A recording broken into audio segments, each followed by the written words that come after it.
Hello everyone, welcome back to my channel. So today we are going to discuss some important MCQs of unit number 3, that is motion and force. So let's get started with this video.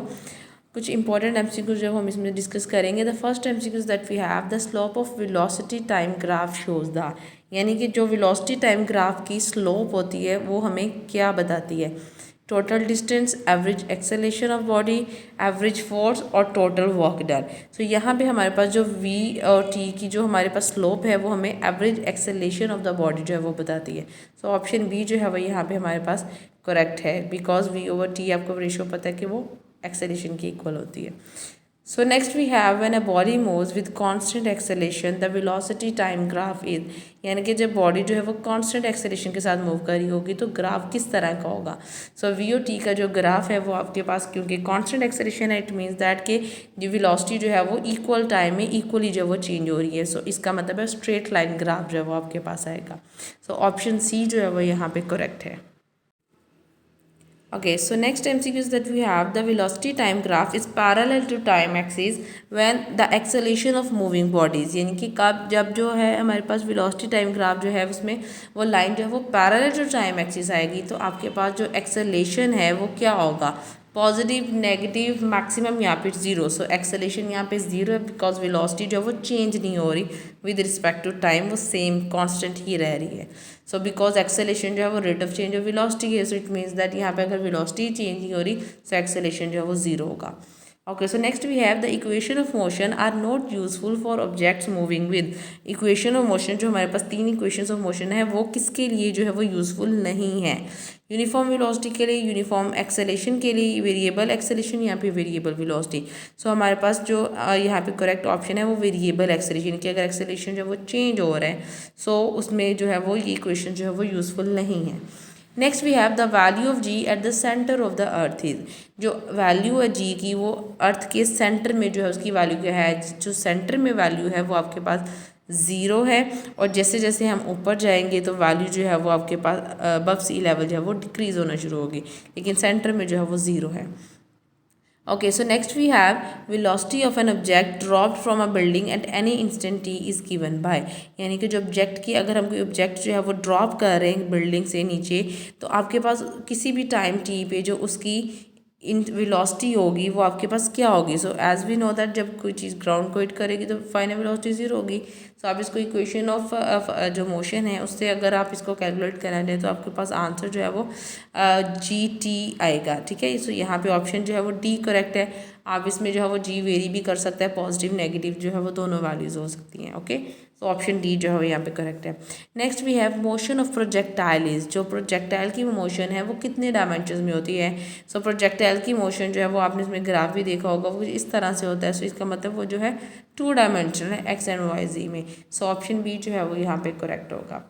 Okay, so next we have the horizontal range is maximum when it is projected at any angle of. horizontal जो range है वो कब maximum होती है. so range maximum जो उसका formula है vi square sin 2 of theta over g. so sin जो है यहाँ पे maximum value के लिए जो है हमारे पास 45 डिग्री एंगल पे इसको जो है वो लॉन्च किया जाता है. तो यहाँ पे अगर 45 इंटू 2 करें तो 90. so sin 90 जो है वो मैक्सिमम वैल्यू देता है. तो इसका मतलब मैक्सिमम रेंज है vi स्क्वायर ओवर जी है. ठीक है, सो इट मीन्स दैट कि किस एंगल पे मैक्सिमम दे रहा है, बेसिकली एंगल बताना है, दैट इज़ 45 डिग्री. सो यहाँ पे सी जो है वो ऑप्शन करेक्ट होगा. Next we have the range of projectile is same for, इनमें से किन एंगल्स के लिए जो रेंज है वो सेम होगी. सो ये आपने पॉइंट याद रखने की पॉइंट है कि जब भी दो एंगल्स का सम जो है वो 90 डिग्री होगा सो उनकी रेंज जो है वो सेम होगी. सो यहाँ पे 35 और 55 डिग्री जो है उनका सम, जो दोनों एंगल्स का सम जो है वो 90 डिग्री बन रहे हैं. सो ऑप्शन बी जो है वो करेक्ट होगा. Next we have the ballistic missiles are used only for, so यहाँ पे जो वो शॉर्ट रेंज के लिए जो है वो ये वाले मिसाइल्स यूज़ किए जाते हैं. Next we have the horizontal component of velocity of projectile. Projectile के केस में जो हॉरिजॉन्टल कंपोनेंट है वेलोसिटी का उसमें वो क्या होता है, इंक्रीज़ होता है, डिक्रीज, रिमेन सेम और decrease then increase. So horizontal component जो है वो आपके पास जो है वो चेंज नहीं होता, वो सेम रहता है. तो ऑप्शन सी जो है वो करेक्ट है, remain same. Okay, so next we have the velocity of projectile is maximum. Projectile की वेलोसिटी जो है वो कब मैक्सिमम होती है? जब उसको बिल्कुल लॉन्च किया जाता है तब उसकी वेलोसिटी जो है वो मैक्सिमम होती है, वाइस वर्सा डिक्रीज होती है उसके बाद। So at the point of launching it is maximum. So option B जो है वो यहाँ पे आपके पास करेक्ट है। Okay, so next we have the time of flight of a projectile when it is projected from ground is. तो time of flight जो है वो क्या होगा? सो टाइम ऑफ फ्लाइट का आपको फॉर्मूला याद रखना है, T is equal to 2 VI sine of theta over G. So यहाँ पे फॉर्मूला जो है उसके अकॉर्डिंग सी ऑप्शन जो है वो आपके पास करेक्ट है। Okay, so next we have the angle of projection for which its maximum height and horizontal range are same। यानी कि वो कौन सा एंगल है जिस पे रेंज और हाइट जो है वो इक्वल आते हैं। सो ये आपने ये भी बहुत इंपॉर्टेंट पॉइंट है, बहुत इंपॉर्टेंट एमसीक्यूज है। सो वो एंगल जो है वो आपके पास 76 डिग्री है जहाँ पे रेंज और हाइट जो है वो इक्वल आते हैं। ठीक है, सो ऑप्शन डी जो है वो करेक्ट है। Okay, so next MCQ is that we have the mass of fuel consumed by a typical rocket to overcome Earth's gravity is।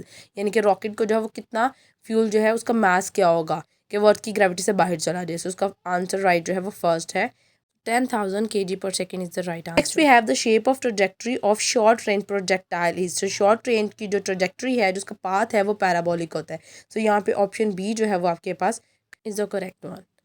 Okay, so next we have for a typical rocket, how much mass of rocket is in the form of fuel। यानी कि जो एक rocket है उसमें कितना जो है वो मास जो है वो फ्यूल का सिर्फ होता है। सो 80% जो है वो उसमें फ्यूल का मास होता है।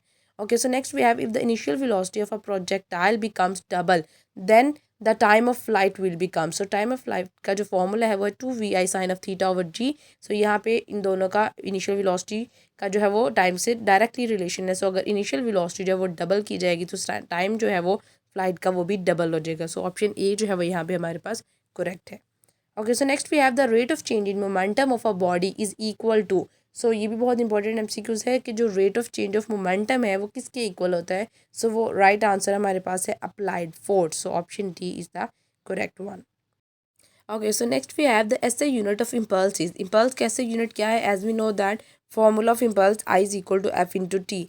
तो यहाँ पे मैथ्स को अगर हम उसके यूनिट्स में बेसिक यूनिट्स में लिखें so F is equal to M में है, और मैथ्स का यूनिट केजी और एक्सेलेरेशन मीटर पर सेकेंड स्क्वायर, और यहाँ पे हमारे पास टाइम का जो यूनिट सेकेंड है। सो यहाँ पे हम इसको न्यूटन में लिखना चाह रहे हैं। सो हमारे पास जो इसमें हम इसको सेकेंड के साथ डिवाइड और मल्टीप्लाई भी करेंगे। सो हमारे पास आंसर जो है वो आएगा kg/(-1)। ठीक है, इसको सेकंड के साथ आपने डिवाइड मल्टीप्लाई। सो यहाँ पे ms-2 हो जाएगा और साथ एक साथ सेकंड है। सो ये kg/(-2) जो है वो न्यूटन बन जाएगा और साथ ऐसे। So Newton second is the right answer.